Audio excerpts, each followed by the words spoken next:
ស្រីបងប្អូនអានេះខ្ញុំសាក microphone MBA បាទចម្ងាយឆ្ងាយបាទនៅបែរយក80ម៉ែត្រដែរអានេះលៀងឡងមកយឺតបន្តិចដល់ពេលវាដល់ឆ្ងាយចង់ផុតវាទៅអានេះលោតបានត្រឹមអស់ហើយ100ម៉ែត្រ80ម៉ែត្រ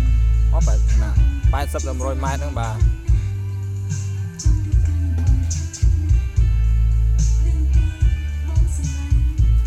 អូឡូបាទអញ្ចឹងស្រូបដល់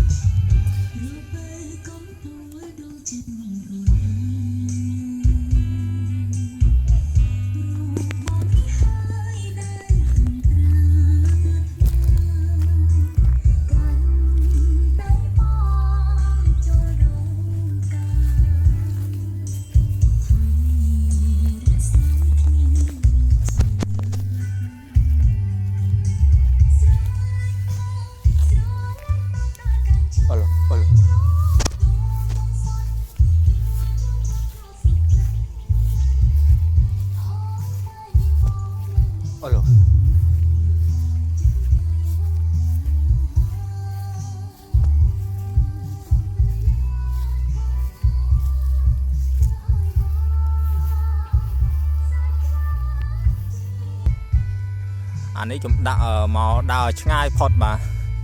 អានេះចូលដី2 ឡូហើយបាទខ្ទង់ប្រហែលជា100ម៉ែត្រដែរណាបាទ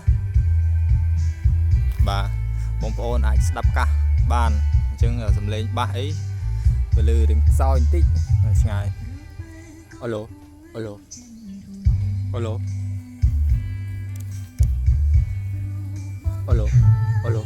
បាទ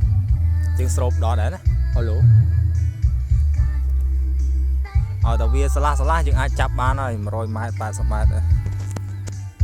បើដាក់បាំងគេធំស្ដុកពេកហើយវាខ្លីទៅតាមហ្នឹងហើយបាទនេះខ្ញុំដាក់សាប់2គ្រាប់សង់4ទឹក2គ្រាប់អ៊ីគួយតែ1គ្រាប់ទេបាទមួយឆ្វាចខ្ញុំដាក់ Q Sound 3600 W ប្រេដប់បាទនេះបាទប្រើតាំងភ្លីម្ដងទេដាក់ graphic Kosovo ហើយ mixer sound bass 6 ឆ្នាំម្ដង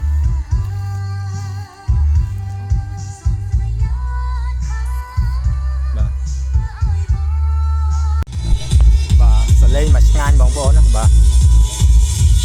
ពីក្របទេសាប់បាទបើសិនបងប្អូនត្រូវការអីវ៉ាន់ថៃគុណភាពល្អអាចកំងតាក់ទងតាមខ្ញុំបានបាទយើងមានលក់ច្រើនប្រភេទតាមតម្រូវការដែលភ្ញៀវកំងណាបាទសាប់ឡានអំភ្លីឡានសាប់ជើងធម្មតាបាទដូចធំអាចកំ